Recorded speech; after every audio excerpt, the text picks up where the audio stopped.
Yo, what is up guys, it's me Zach Lee, and welcome to day 50 of the 2017-2018 NBA season. We got a few things to talk about today, so let's not waste any time, let's get right into it. But first, a quick word from this video sponsor, SeatGeek. SeatGeek is the app that is a must-have for NBA fans who enjoy or want to go see games live. They let you see the view from the seat before you purchase, as well as rank the seats on a scale from 1 to 100 to make sure that you are getting the absolute best deal. Speaking of best deal, you can enter the promo code SDC to receive $20 off your first order to make it an even better deal. Download the app in the description box below. Now with that out the way though, let's go. Before we get into what I gotta talk about real quick, can I ask you guys a serious question? Your team has a championship on the line. Who would you trust to take the final shot? Andre Roberson or Thabo Sefolosha? Now before you answer that question, let me show you this clip. Rubio switches to George. Sefolosha with the steal, and he blew it. But he'll get a second chance here as Rubio finds it and tees him up. Thabo long. Abrinas with the It don't matter who you pick, your team lost. But if I was Thabo Sefolosha last night after that sequence, I would have had to act like I was injured or something. Start grabbing your wrist, act like it was bothering you, because that was disgraceful. Moving on, is it working? For the first couple of games, the Thunder played using this tactic of getting the ball to Steven Adams more. It has worked out tremendously. Granted, one of their wins was over the San Antonio Spurs bench, but still a win is a win. And yesterday though, I think this Thunder team got their most impressive win on this 3-game winning streak, and probably one of their best wins of the season over the Utah Jazz. For those of you that don't know what the Jazz have been doing lately, you might not think of it as an impressive win, but the Jazz have been playing fantastic basketball. They were on a 6-game winning streak and were also playing really well last night too. Donovan Mitchell was once again cooking, and it looked like they were going to win this game and extend their win streak to 7 until the 4th quarter when OKC absolutely dominated them, outscoring Utah 32-14 in the final period, and the final score read 100-94. Steven Adams with another impressive game, scoring 20 points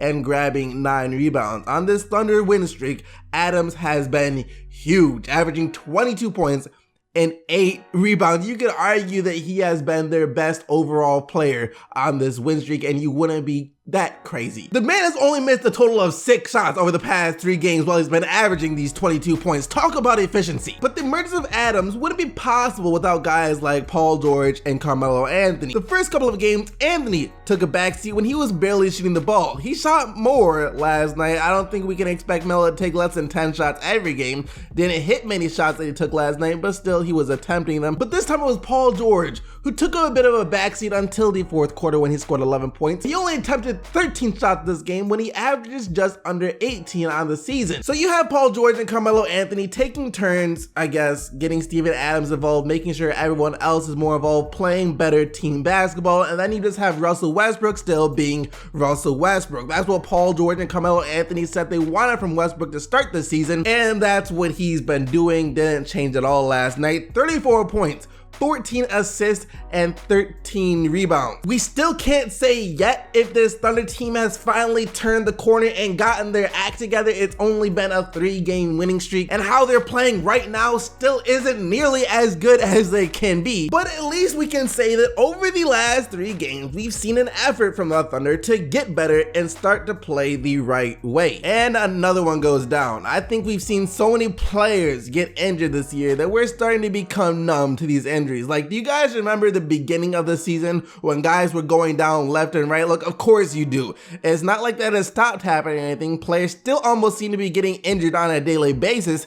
It's just that we've seen so many injuries now that unless it's something extremely severe, no one bats an eye. That's why a guy like Devin Booker can go down with what appeared to be a groin-related injury yesterday and had to be carried off the court by his teammates, and it's not even that big of a story. I mean, that could also have something to do with the fact that he plays for the Suns, And since they're not like an actual threat to anything this year, it doesn't affect much that's going to happen going forward with the season. But still, it's a scary sight when a player has to be carried off the court like he was last night. And the Suns still aren't sure of the severity of the injury or how much time he will miss. Suns coach Jay Triano was trying to remain optimistic about it, saying that he's seen players get carried off the court and still be able to play the next game, which is true. I've seen players go down in a game, get in a wheelchair, and still come back and play the very same game like nothing ever happened.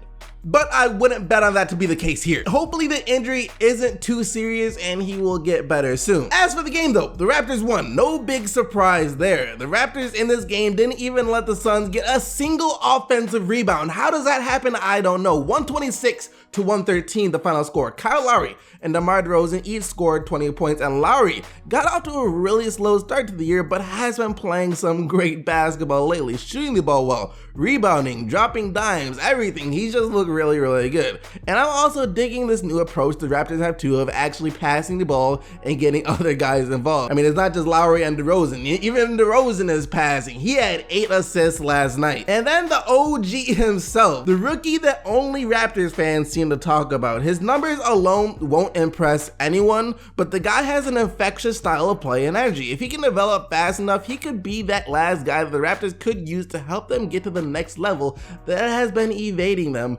all these years. Did Bradley Beal just outscore Dame and CJ combined? Two teams with two of the best backcourts in the NBA going up against each other, except one was healthy and one wasn't. And the one that played the best was the one missing a player. That's crazy, but that's just how good freaking Bradley Beal is, who will most likely and has to be an all-star this year. His first all-star appearance is coming, you can guarantee it. The man was unbelievable last night. A career high 51 points from him in this game, put the entire team on his back, nearly scored half their points. The Wizards' game plan all last night was get the ball to Beal and get the heck out the way, and it worked. And if you've been following Washington for the past few games, you could see this coming from a mile away. In the last 2 or 3 games, Beal had been struggling heavily to find his shot, and anytime you have a shooter or a scorer like Beal struggling to score, it's only a matter of time before he goes off for a game like this. It's just how these things work. So if you're a Blazers fan, it's just unfortunate that it happened against you. 106 to 92. Was the final score. That wraps up all the action from yesterday though. Don't forget to go vote for Bradley Beal, the player of the day, in the community section of my channel. Just remember that only Bradley Beal and other players whose team won are eligible to win player of the day. And yesterday, you guys selected Devin Booker and his 46 points and 8 rebounds as your player of the day. But thank you guys so much for watching. Don't forget to leave a like on this video as well as subscribe to the channel for more daily NBA news and highlights. But until tomorrow, keep getting the buckets, Team STC, and I'm out of here. Peace!